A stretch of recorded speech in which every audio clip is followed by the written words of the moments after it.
Тары ұзақ мерзімге сақталатын құнды дақыл. Халқымыз жауынгер дақыл деп те атайды.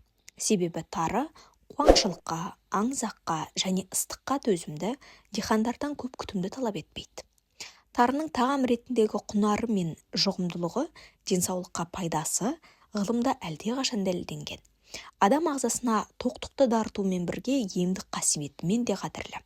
Ол адамға күш-қуат береді, бауырдың жұмысын жақсартады, қан қысымын реттейді және ішек қарын жұмысын жақсартады. Тары адам ағзасына керекті дәрумендердің қайнар көзі. Онда ақуыз жеткілікті.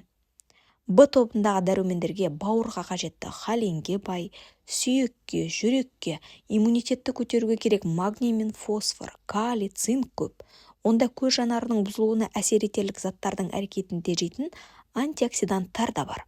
Өт қабы мен өт жолдарына пайдасы да мол. Тарымен ішілетін шайдың дәмін айтсаңызшы. Денсаулыққа пайдалы табиғи өнімге тапсырыс беру үшін описание деген нөмірге жазыңыз. Ақпарат пайдалы болса лайк басып, комментарий қалдырып, каналға тіркелуді ұмытпаңыздар. Аман саулықта жүздескенше.